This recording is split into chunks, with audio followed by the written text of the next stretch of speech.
still stuck at that pathetic job, Oliver?" My brother Michael's voice dripped with disdain as he adjusted his Italian silk tie, a smirk playing across his face. Around our parents' mahogany dining table, the rest of my family barely concealed their amusement. "What is it now? 5 years at that tiny startup, fixing printers and resetting passwords?" I took a slow sip of water, letting the crystal glass hide my smile. If only they knew that tomorrow morning their precious family company would be desperately seeking a meeting with Quantum Dynamics' mysterious CEO. Me. "Someone has to keep the computers running," I replied mildly, cutting into my steak, the same answer I'd given for years whenever they mocked my supposed career choices. My mother sighed dramatically, setting down her fork with the precise movement of someone about to deliver a well-rehearsed speech. "Oliver, darling, you had such potential. Top of your class at MIT, and now," she gestured vaguely at my intentionally modest outfit, the same kind I'd worn to family gatherings for the past 5 years while building my empire in secret. "Even your cousin Timothy just made vice president at Morgan Stanley." My father cleared his throat, his voice carrying that familiar tone of disappointment that had once cut deep but now just amused me. "Son, there's always a place for you at Morrison Technologies. Entry level, of course, but with your background, you could work your way up." Morrison Technologies, the family company my grandfather had built from nothing, the crown jewel my father and brother had nearly run into the ground with their outdated thinking and refusal to innovate. The same company that would soon discover its survival depended entirely on my mercy. "Thanks, Dad, but I'm comfortable where I am," I said, watching Michael's expression shift from mockery to contempt. "Comfortable?" he scoffed. "Is that what you call it? While the rest of us are making actual contributions to the business world, you're hiding in some basement office playing with computers." If he only knew that the basement office was actually the entire 50th floor of a downtown skyscraper, or that playing with computers meant revolutionizing quantum computing technology that would make Morrison Technologies' entire infrastructure obsolete within months. My sister-in-law, Amanda, never one to miss an opportunity to join the chorus, chimed in. "At least he's not asking for money anymore. Remember when he needed that loan to start his own company?" She made air quotes, drawing chuckles from around the table. "That loan, $50,000 I'd requested 5 years ago, knowing they'd reject me. It had been a calculated move, setting up the narrative they so eagerly embraced. Oliver the failure, Oliver the disappointment, Oliver who couldn't make it on his own."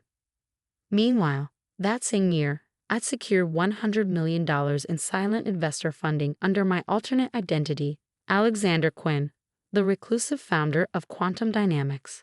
Now, 5 years later, my company was worth billions, with offices in 12 countries and revolutionary patents that had rewritten the rules of quantum computing. "How is your little startup doing?" my mother asked, trying to sound interested but unable to hide her pity. "Still viable."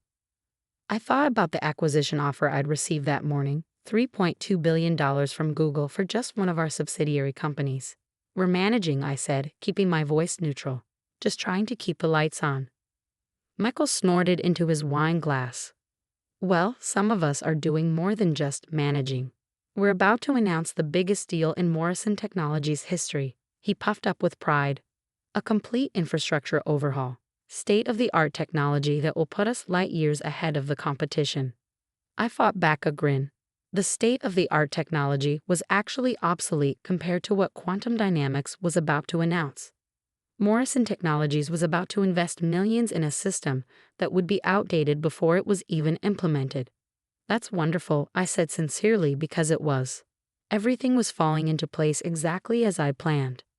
"You know, Oliver," my father leaned forward, his voice taking on that patronizing tone he perfected over the years, "it's not too late to turn things around. Your brother has worked hard to get where he is, vice president of operations at 35. But he started at the bottom, learned the business properly." Michael raised his glass in a mock toast. "Yeah, Ollie, I'm sure we could find you something in it. You'd have to work under Kevin, of course, he's head of the department now. But it's better than wasting your life at some no-name company." Kevin, my former classmate, would barely pass basic programming and now claimed to be a tech visionary. The same Kevin who'd been desperately trying to get a meeting with Alexander Quinn for months, not knowing that the person he regularly dismissed as a basic code monkey was actually the genius he was so eager to meet. I appreciate the offer, I said, but I should actually head out. Early meeting tomorrow. Oh, my mother's eyebrows raised with exaggerated interest. An important meeting at the help desk. Something like that. I smiled, standing up. Good luck with the infrastructure deal, Michael. I have a feeling tomorrow's going to be very interesting. As I drove home to my penthouse apartment, the one my family didn't know existed in the city's most exclusive building, I thought about the meeting scheduled for tomorrow morning. Morrison Technologies' board of directors would be gathering to finalize their infrastructure plan, only to receive the news that would shatter their world. Quantum Dynamics was releasing technology that would make their entire system obsolete. Their stock would plummet, investors would panic, and their only hope for survival would be a merger with the very company they'd never even heard of. Mine. I parked in my private garage and took the elevator to my home office, where multiple screens displayed real-time data from Quantum Dynamics operations around the world. My phone buzzed with a message from Sarah, my COO, and one of the few people who knew my true identity. Everything's set for tomorrow. Morrison Technologies won't know what hit them. I poured myself a glass of 30-year-old scotch, a far cry from the cheap wine I pretended to favor at family dinners, and walked to the floor-to-ceiling windows overlooking the city. Tomorrow, everything would change. 5 years of careful planning, of playing the disappointing son, of building an empire in secret would finally pay off. My phone buzzed again. A message from Michael. Next time try wearing a suit that actually fits. You're embarrassing the family. I laughed, taking a sip of scotch. In less than 24 hours, my brother would learn exactly who had been embarrassing whom. But first, I had an empire to run and a family company to acquire. Let them enjoy their mockery for one more night. Tomorrow, they'd learn that success doesn't always wear Italian silk ties, and power doesn't always announce itself at family dinners. Sometimes the most dangerous player is the one they never saw coming.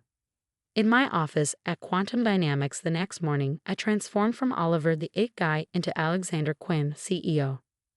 My carefully maintained stubble was now clean-shaven, my intentionally unfashionable clothes replaced by a perfectly tailored Tom Ford suit.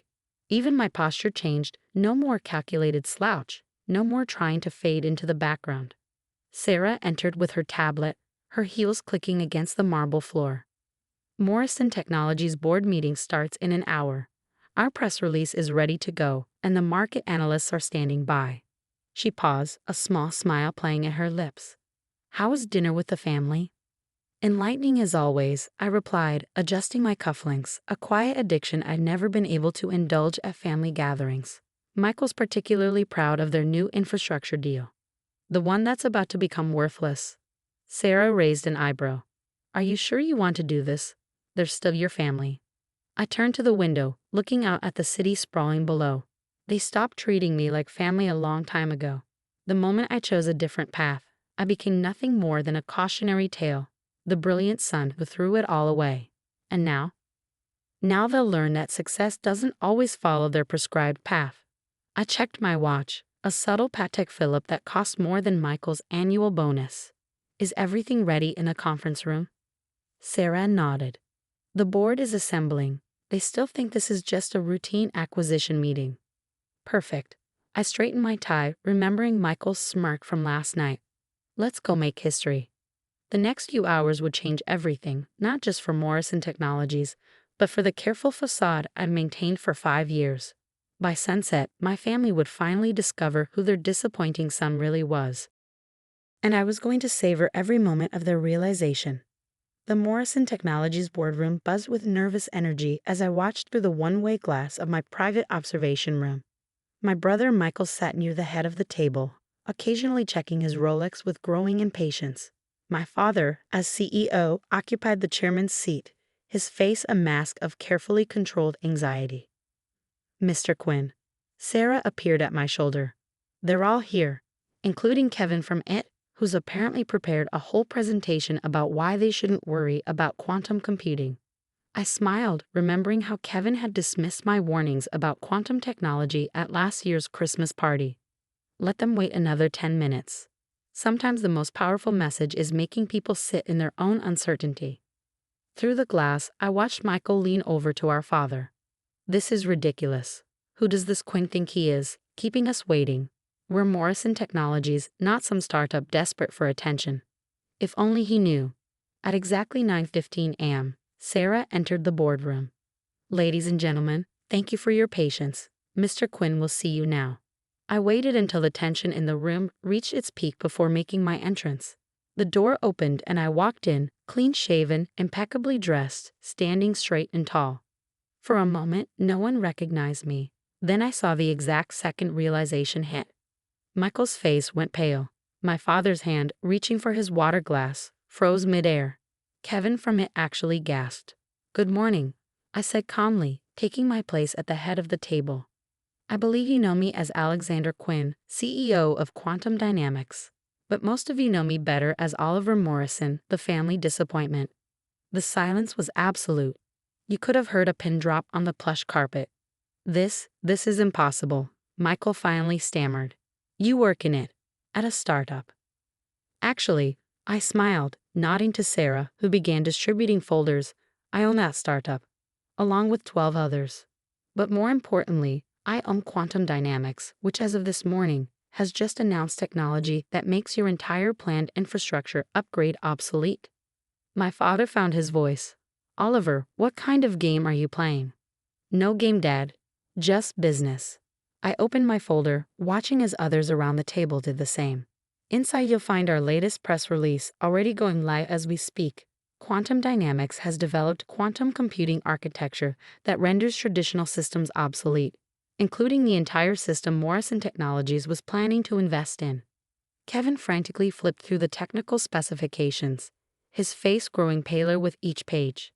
This is at least 5 years ahead of anything else on the market.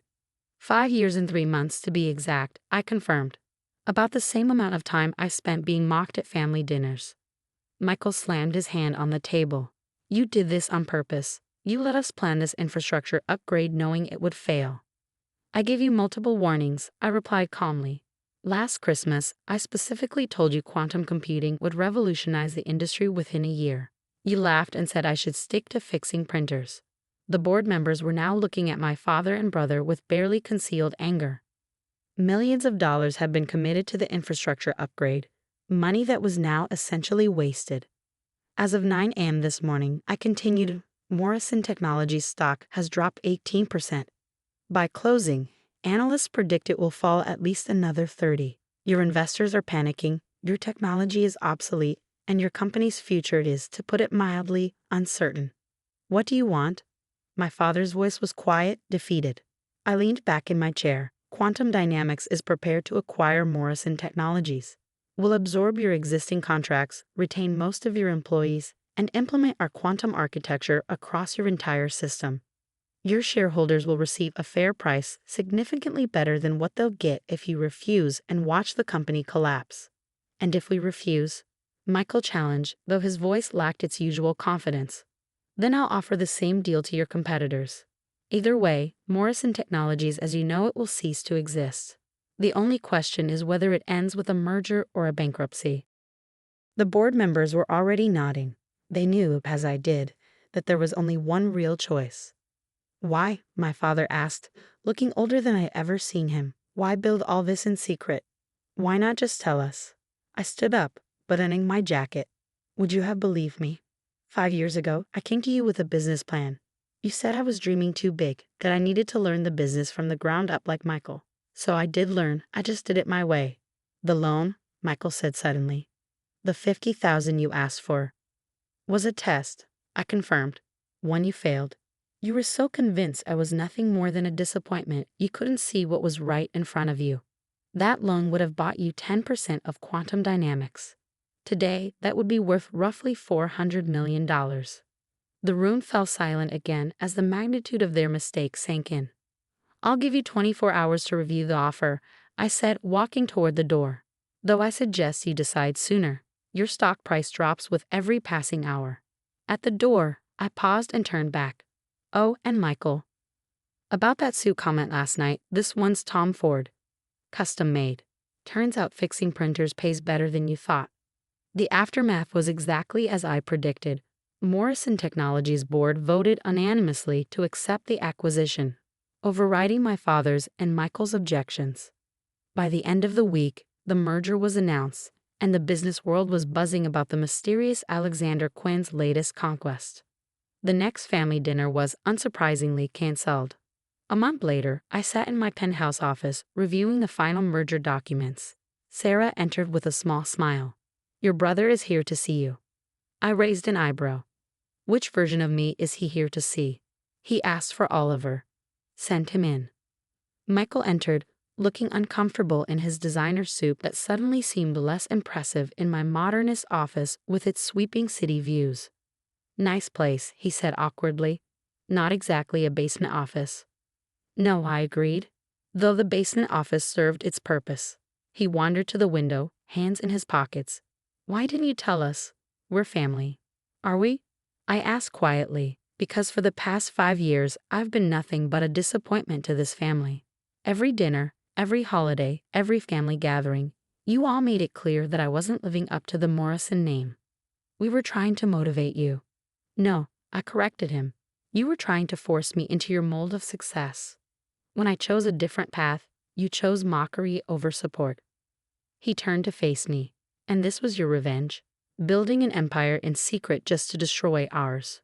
"This wasn't about revenge, Michael. This was about business. Morrison Technologies was failing long before I came along.